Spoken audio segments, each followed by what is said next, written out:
Peace and love, everybody. This is AI News with AI Erik, and today I got a special edition. Today's edition is on one of my heroes and someone who I feel is truly out to change the game for Black and brown people. I've been following this brother for a while, and I love to repost his stuff, and he talks about really good things, particularly about financial literacy. And I had the opportunity to meet him yesterday at Black Week. So I'll give you a brief description of what Black Week was all about and why he was there, So peace and love, everybody. This is AI News with Erik, and we are at Black Week with one of the founders. We're going to let him introduce himself and tell y'all what Black Week is all about. Hey, y'all. How's everyone? My name's Alan Romero, one of the founders here at Black Week.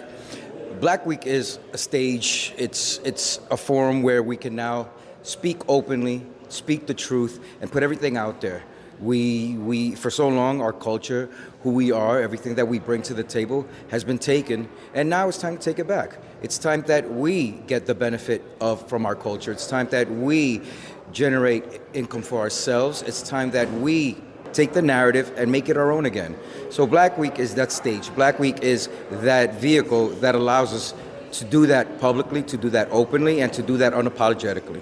Thank you, y'all. Black Week is a dynamic program featuring experts from across the advertising world, the media world, finance world, the healthcare industry, the entertainment industry, the technology industry, and more. And it is actually put together by 7 people, 2 sisters and 5 brothers that are all in the media world in their own rights in an expert way, too, in a big time way. You know what I'm saying? So Black Week it actually featured over 30 talks covering topics ranging from fighting data biases in the advertising world, growth and influence in Africa, from decoding the new mainstream, unpacking filters. It was an incredible event, and you don't want to miss next year's Black Week 2025 because it's definitely going to be bigger and better. We all know. So, of course, they had John Hope Bryant there because of his contribution in the Black community. This man has been actually an advocate for us for a long time.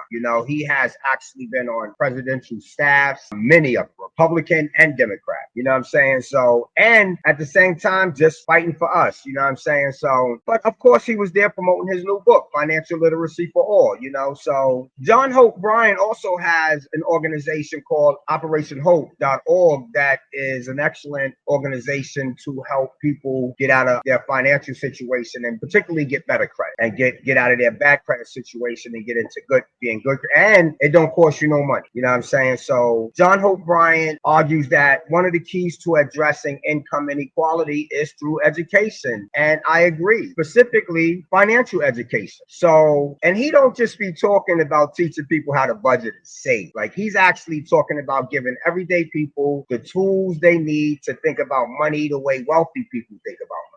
So financial literacy is more than just numbers. It's about shifting our mindset. So, for example, it's not about just surviving and making ends meet. It's about learning how to build wealth over time. And we're talking about real wealth and starting from a basic level. You know what I'm saying? And I know this might sound crazy for a lot of us, but this is actually for the working average person. Like, this ain't for the people who, it's for everybody. But when I say you look at books like this and you think, well, I ain't got no money. This is for you. You know what I'm saying? So John Hope Bryant believes that financial education is essential for everybody. Young people, adults, and even those who've been struggling financially for years, because it don't cost you nothing to learn how to get financially literate. It don't cost you nothing. So, and of course, being financially educated isn't just a personal tool. It's actually where empowerment begins. And like I said, it don't cost you nothing. So boosting incomes is another key point in financial literacy for all, which he talk about creating jobs that actually pay well, and not just any job, you know what I'm saying, but jobs that require skill in this knowledge economy, because you got to have some type of skill. So Brian highlights that Black people need to access the work in industries where wages are around 30% higher than the average rate. You know what I'm saying? Meaning jobs in tech, finance, and healthcare,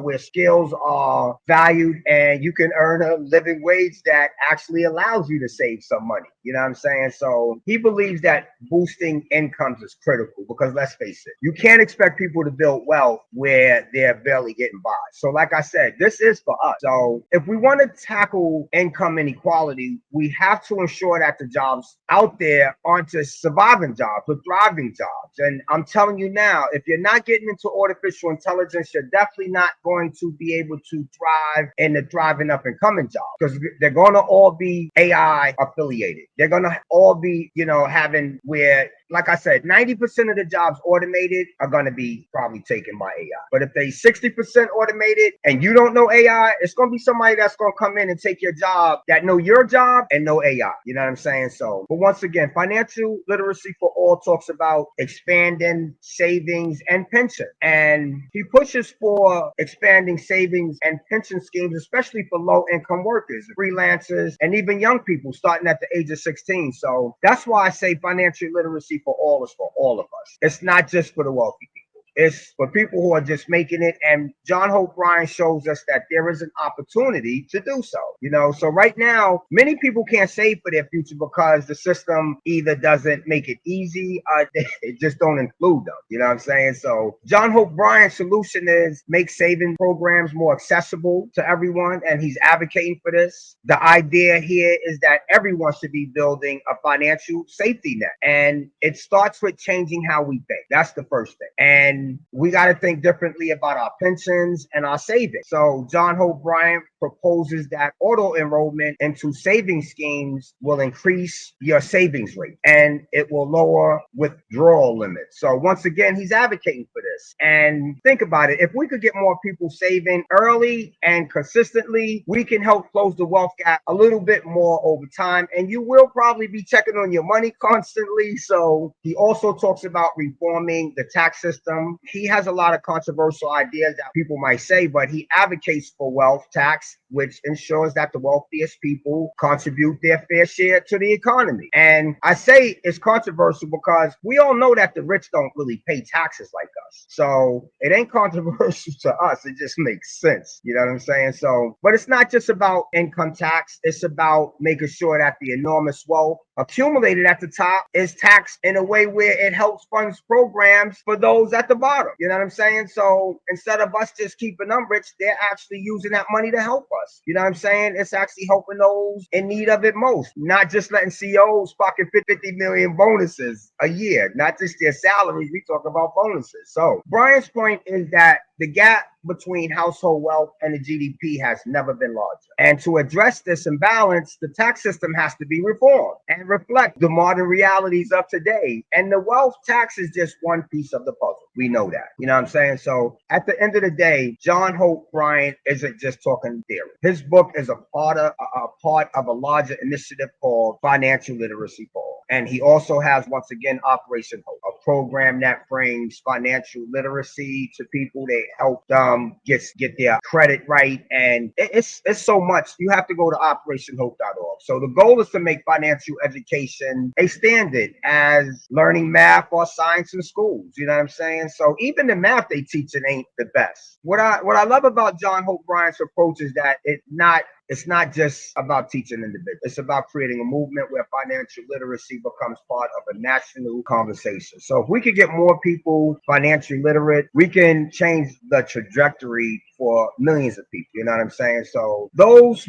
of you who know me know that I talk about artificial intelligence, and one of the main reasons I emphasize learning AI is because of the wealth disparity. And one of the equalizers is AI. It's one of the few tools that can help bridge the gap. And that's not it. We also have to become financially literate. And that's what I love about John Hope Bryant's work, So I'm definitely going to get involved. I'm going to get on that team. You know what I'm saying? So once again, I want y'all to understand that John Hope Bryant's long-term vision is something that a lot of people feel might be far reach, but it's necessary. I'm telling y'all, he wants to reverse wealth disparity. And I do too. You know what I'm saying? He wants to create wealth owning democracy and deliver social justice through economic economic equality, you know? So that might sound like a tall order given where we are now, but the steps he outlines in his book, it makes it seem possible. You know what I'm saying? So it's not just about small tweaks here and there. It's about shifting the whole entire system so that everyone has a chance to build wealth, you know, not just a privileged few, you know? So Bryant believes that addressing income equality, we're not just solving economic problems, we're tackling society issues like access to better education, better healthcare, and better housing. You know what I'm saying? And also giving people the tools to